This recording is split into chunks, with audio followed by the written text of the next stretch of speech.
Hello friends, hope you are are well. आज हम इस वीडियो में बात करेंगे सीटेट का जो अपकमिंग एग्ज़ाम है उसके प्रैक्टिस सेट के बारे में। सीटेट, टेट व सुपर टेट, इन सभी एग्ज़ाम में ये प्रैक्टिस सेट बहुत ही इंपॉर्टेंट रहेंगे।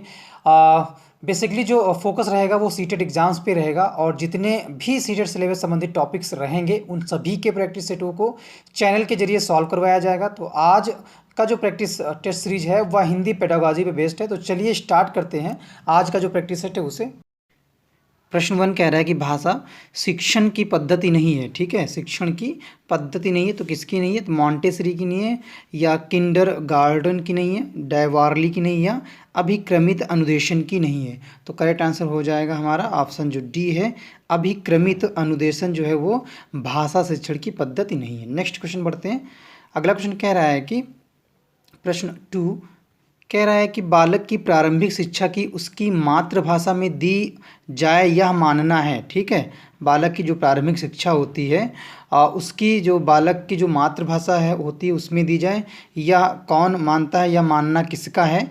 तो विकल्प देखते हैं। पहला विकल्प क्या है? पहला विकल्प है महात्मा गांधी, और बी है मॉन्टेसरी, और तीसरा जो विकल्प है या सी जो विकल्प है वो है प्रबेल का, और जो डी है वह क्ली पैट्रिक का। तो राइट आंसर हो जाएगा प्रश्न 2 का जो ए ऑप्शन है ये करेक्ट हो जाएगा। ठीक है, महात्मा गांधी का है। महात्मा गांधी का ऐसा मानना था कि जो बालक है उसकी जो प्रारंभिक शिक्षा है उसकी जो मातृभाषा में दी जानी चाहिए। ठीक है, बालक की जो प्रारंभिक शिक्षा है महात्मा गांधी के अनुसार, या महात्मा गांधी यह मानते थे कि उनकी शिक्षा जो है उनकी मातृभाषा में दी जानी चाहिए। अगला क्वेश्चन क्या कह रहा है वो देखते हैं। प्रश्न 3 कह रहा है कि व्याकरण शिक्षण के लिए उपयुक्त नहीं है। प्रश्न 3, व्याकरण शिक्षण के लिए उपयुक्त नहीं है तो निगमन प्रणाली, आगमन प्रणाली, अव्यकृत प्रणाली, कक्षा विनय प्रणाली। तो राइट आंसर हो जाएगा 3 का ऑप्शन जो डी है, कक्षा विनय प्रणाली है वह व्याकरण शिक्षण के लिए उपयुक्त नहीं है। ठीक है, नेक्स्ट क्वेश्चन क्या कह रहा है वो देखते हैं। क्वेश्चन 4 कह रहा है कि हिंदी गद्य शिक्षण की पाठ योजना में उद्देश्य कथन आता है। तो विकल्प क्या है? पहला विकल्प है प्रस्तावना, प्रश्न के पश्चात पूर्व ज्ञान, आदर्श वाचन के पश्चात, मौन वाचन के पहले। तो प्रश्न 4 का करेक्ट आंसर हो जाएगा ऑप्शन ए जो है प्रस्तावना, प्रश्न के पश्चात जो है गद्य शिक्षण की पाठ योजना में उद्देश्य का है कथन जो है वो आता है। अगला क्वेश्चन क्या कर रहा है? नेक्स्ट क्वेश्चन कह रहा है कि प्रश्न 5 कह रहा है शब्द का अर्थ स्पष्ट करने हेतु कौन सा तरीका सर्वाधिक उपयुक्त है? ठीक है, शब्द का जो अर्थ है स्पष्ट करने हेतु ऐसा कौन सा तरीका है जो सर्वाधिक उपयुक्त है? तो इन तरीकों में जो विकल्प के रूप में दिए हैं, पहला व्याख्यान है, फिर है वाक्य प्रयोग, फिर है भ्रमण, और फिर है चित्र निर्माण। तो राइट आंसर हो जाएगा प्रश्न 5 का ऑप्शन जो बी है, वाक्य निर्माण है, ये करेक्ट आंसर हो जाएगा प्रश्न 5 का। नेक्स्ट क्वेश्चन क्या कह रहा है वो देखते हैं। अगला क्वेश्चन कह रहा है कि प्रश्न 6, वाचन के समय पुस्तक की आंखों से दूरी होनी चाहिए। जब आप वाचन करें तो उस वाचन के समय आंखों से दूरी होनी चाहिए। पुस्तक की कितनी होनी चाहिए? तो 10 इंच होनी चाहिए, 9 इंच होनी चाहिए, 11 इंच होनी चाहिए, या 12 इंच होनी चाहिए। तो राइट आंसर हो जाएगा प्रश्न 6 का ऑप्शन जो डी है हमारा, 12 इंच जो है आंखों से दूरी होनी चाहिए वाचन के समय पुस्तक की। ठीक है, नेक्स्ट क्वेश्चन क्या कह रहा है वो देखते हैं। अगला प्रश्न कह रहा है 7 प्रश्न कह रहा है कि किस दृश्य उपकरण में पारदर्शी ट्रांसपेरेंसी का प्रयोग होता है? स्लाइड प्रक्षेपक प्रोजेक्टर में, ओवरहैंड प्रक्षेपक प्रोजेक्टर में, जिसे प्रोजेक्टर को प्रक्षेपक बोलते हैं हिंदी में, अपारदर्शी प्रक्षेपक, और जो नेक्स्ट है जो डी है विकल्प वो है फिल्म स्ट्रिप में। तो करेक्ट आंसर प्रश्न 7 का क्या हो जाएगा? तो ऑप्शन जो वी है हमारा, ओवरहैंड प्रक्षेपक जो है ये, इसमें जो है दृश्य ऐसा एक उपकरण है जिसमें पारदर्शी या ट्रांसपेरेंसी का जो है प्रयोग होता है। अगला क्वेश्चन क्या कर रहा है वो देखते हैं। प्रश्न 8 कह रहा है कि मौन पठन के विषय में, जब मौन पठन होता है उसके विषय में क्या धारणा है वो बतानी है। ठीक है, मौन पठन के विषय में धारणा है एकाग्रित या एकाग्रचित होकर पढ़ने का अभ्यास होता है। इसमें पठन की गति धीमी हो जाती है, पढ़ने की धीमी ध्वनि होंठों से निकलती है, इसे आदर्श वाचन के तुरंत बाद किया जाता है। तो प्रश्न 8 का राइट आंसर हो जाएगा ऑप्शन जो ए है, एकाग्रचित होकर पढ़ने का अभ्यास होता है। ठीक है, नेक्स्ट क्वेश्चन क्या कह रहा है वो देखते हैं। प्रश्न 9 कह रहा है कि प्रभाव के नियम के अनुसार उद्दीपक एवं अनुक्रिया का सहयोग होता है। प्रश्न 9, तो सुखद का होता है, दुखद का होता है, या दोनों होते हैं, और जो लास्ट विकल्प है प्रश्न 9 का उदासीन होते हैं। तो राइट आंसर क्या हो जाएगा प्रश्न 9 का, तो ऑप्शन जो सी है दोनों हो जाएंगे, ए भी सही है। और सुखद और दुखद प्रभाव के नियम के अनुसार उद्दीपक और अनुक्रिया जो है ये दोनों ही सहयोग होते हैं, ए और बी दोनों ही सही हैं। अगला क्वेश्चन क्या कह रहा है वो देखते हैं। नेक्स्ट क्वेश्चन कह रहा है कि प्रश्न 10 कह रहा है कि भाषा शिक्षण के सिद्धांतों के प्रस्तुतिकरण का संबंध प्रमुख रूप से होता है छात्र से, शिक्षकों से, कक्षा के वातावरण से, विकल्प जो डी कह रहा है गतिविधियों से। ठीक है, तो राइट आंसर क्या हो जाएगा प्रश्न 10 का, ऑप्शन जो बी है हमारा ये करेक्ट आंसर हो जाएगा। ठीक है, प्रश्न 10 का भाषा शिक्षण के सिद्धांतों के प्रस्तुतिकरण का जो संबंध होता है प्रमुख रूप से शिक्षकों या शिक्षक से होता है या शिक्षकों से होता है।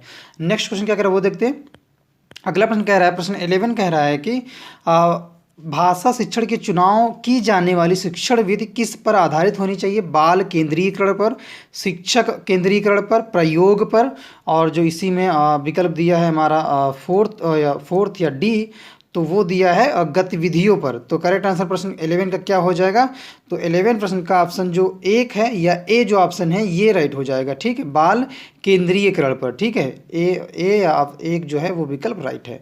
अगला क्वेश्चन क्या कह रहा है वो देखते हैं। प्रश्न नेक्स्ट कह रहा है, प्रश्न 12 कह रहा है कि भाषा शिक्षण में सरल से कठिन की ओर शिक्षण करना है तो क्या है प्रश्न 12 में, शिक्षण सिद्धांत, शिक्षण सूत्र, वैज्ञानिकता पर, और जो फोर्थ विकल्प है डी विकल्प है वो है दार्शनिकता पर।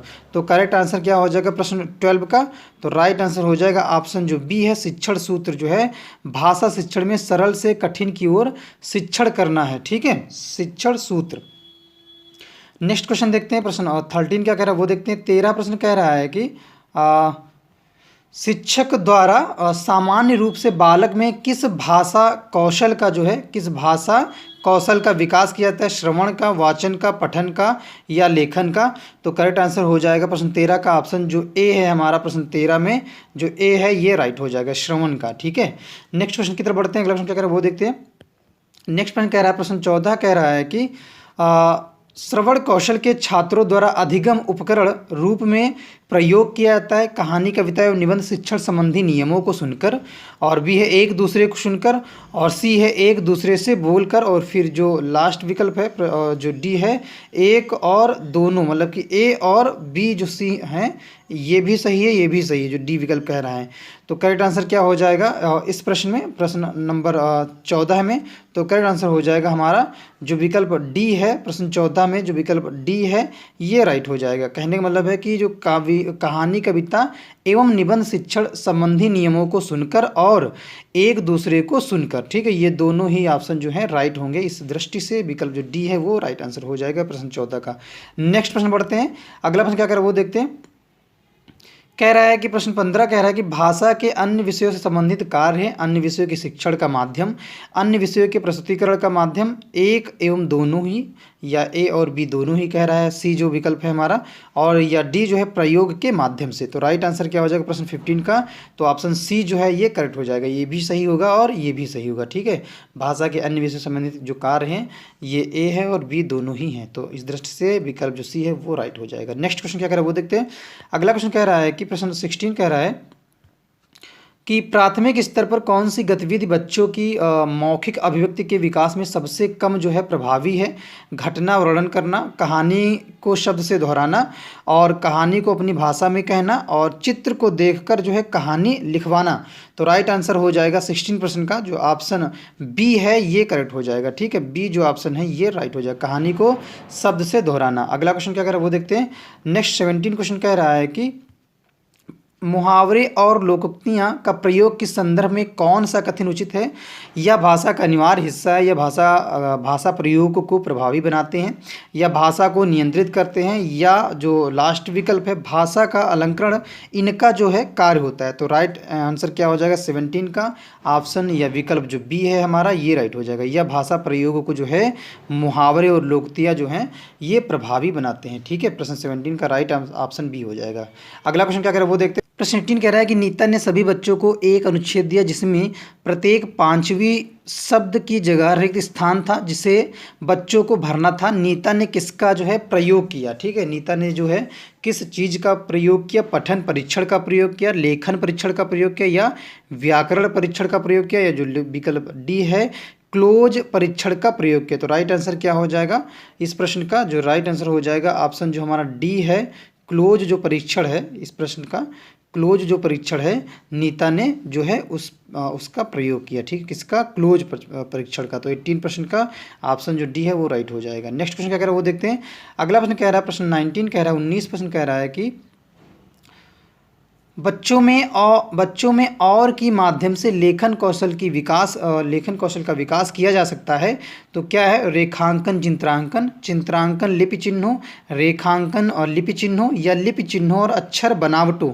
तो प्रश्न 19 का ऑप्शन जो ए है राइट हो जाएगा। लेखांकन चित्रांकन जो है प्रश्न 19 का सही ऑप्शन हो जाएगा। बच्चों में और की माध्यम से लेखन कौशल का विकास जो है किया जाता है या किया जा सकता है।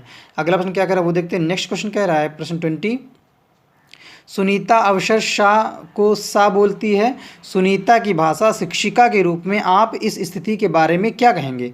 भाषा की त्रुटि का होना कहेंगे, या क्षेत्रीय भाषा का प्रयोग कहेंगे, या भाषा का ज्ञान का जो है अभाव कहेंगे, या जो विकल्प डी है भाषा प्रयोग में जो है लापरवाही कहेंगे। तो राइट आंसर क्या हो जाएगा प्रश्न 20 का? तो करेक्ट आंसर हो जाएगा हमारा ऑप्शन जो बी है, क्षेत्रीय भाषा का जो प्रभाव होता है, इसलिए जो सुनीता हैं शाह की जगह सा बोलती हैं। ठीक है, अगला क्वेश्चन कह रहा है कि प्रश्न 21 कह रहा है कि निम्नलिखित में से कौन सा प्रश्न बच्चों की भाषा क्षमता के विकास में सर्वाधिक सहायक है? डाल डाल का उपयोग करते हुए वाक्य बनाओ। और जो बी है, तितली कली के पास कब गई होगी और क्यों? सी है, तितली और कली ने क्या खेल खेला। और जो इसी में डी विकल्प है, जो डी ऑप्शन है वो है, तुम्हारी मनपसंद किताब कौन सी है? तो 21 का करेक्ट आंसर क्या हो जाएगा? तो ऑप्शन जो हमारा सी है 21 का, तितली और कली ने क्या खेल खेला। निम्नलिखित में से जो था प्रश्न जो था बच्चों की भाषा क्षमता के विकास में सर्वाधिक जो है सहयोगी है। ठीक, तितली और कली ने क्या खेल खेला। ठीक है, नेक्स्ट क्वेश्चन पढ़ते हैं। अगला क्वेश्चन क्या कह रहा है वो देखते हैं। अगला क्वेश्चन कह रहा है कि 22, सामाजिक अंतरक्रिया की अवधारणा, सामाजिक जो अंतरक्रिया की जो अवधारणा है प्रश्न 22, सामाजिक अंतरक्रिया की अवधारणा जो है किससे संबंधित है? तो स्पिनर से संबंधित है, जीन पियाजे से संबंधित है, थॉमस की से संबंधित है, या वाइगोत्स्की से संबंधित है। तो राइट आंसर प्रश्न 22 का क्या हो जाएगा? ऑप्शन जो डी है हमारा ये राइट हो जाएगा। ठीक है, ऑप्शन डी जो है वाइगोत्स्की जो है वो सामाजिक अंतरक्रिया की जो अवधारणा है इनसे संबंधित है, वाइगोत्स्की से। प्रश्न 22 का डी विकल्प राइट हो जाएगा। अगला क्वेश्चन क्या कह रहा है वो देखते हैं। अगला क्वेश्चन कह रहा है प्रश्न 23 कह रहा है, स्पिनर ने भाषा सीखने की प्रक्रिया में सर्वाधिक जो बल दिया है किस पे दिया है? तो अंतःक्रिया पे दिया है, अनुकरण पे दिया है, भाषा अर्जन क्षमता पे दिया है, या फिर दिया है रचनात्मकता पर। तो राइट आंसर क्या हो जाएगा? स्पिनर ने जो है किस भाषा सीखने की जो प्रक्रिया है उनमें इन चारों में किस पे सबसे ज़्यादा जो है बल दिया है स्पिनर के अनुसार? तो राइट आंसर क्या हो जाएगा 23 का? ऑप्शन जो बी है ये करेक्ट हो जाएगा। ठीक है, स्पिनर महोदय ने भाषा सीखने की जो प्रक्रिया है अनुकरण पर जो है सबसे ज़्यादा बल दिया है। प्रश्न 23 का ऑप्शन बी जो है राइट हो जाएगा। नेक्स्ट क्वेश्चन कह रहा है वो देखते हैं। अगला क्वेश्चन कह रहा है कि प्रश्न 24, बच्चों की भाषाई क्षमताओं के आकलन के लिए सर्वाधिक सहायक है। बच्चों की परस्पर अनौपचारिक बातचीत, बच्चों की कक्षा में औपचारिक बातचीत, बच्चों और शिक्षक की औपचारिक बातचीत, परस्पर जो औपचारिक बातचीत है उसको, या जो डी विकल्प है इसी में बच्चों का शिक्षक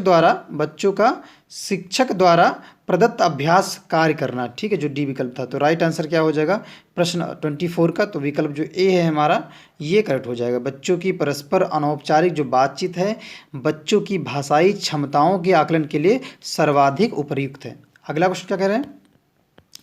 अगला प्रश्न कह रहा है कि प्रश्न 25, कौन सा प्रश्न कक्षा में बहुभाषिकता को पोषित करता है? एक अच्छी लगने वाली महक को क्या कहेंगे? बुरी लगने वाली महक को क्या कहेंगे? तुम्हारे घर में किस किस की महक आती है? जो डी इसका विकल्प है। फूलों के नाम अपनी भाषा में लिखो। तो करेक्ट आंसर क्या हो जाएगा 25 प्रश्न का? तो जो विकल्प डी है, फूलों के नाम अपनी भाषा में लिखो, तो ये राइट हो जाएगा प्रश्न 25 का। ठीक है, प्रश्न 25 का जो विकल्प डी है ये राइट हो जाएगा। ठीक है, यह बहुभाषिकता को पोषित करता है प्रश्न कक्षा में। ठीक है, अगला क्वेश्चन क्या कह रहा है वो देखते हैं। नेक्स्ट क्वेश्चन कह रहा है कि इस कहानी में पहाड़ी घाटी शब्दों का उपयोग हुआ है। पहाड़ी क्षेत्रों से जुड़े हुए शब्द सोचकर लिखो।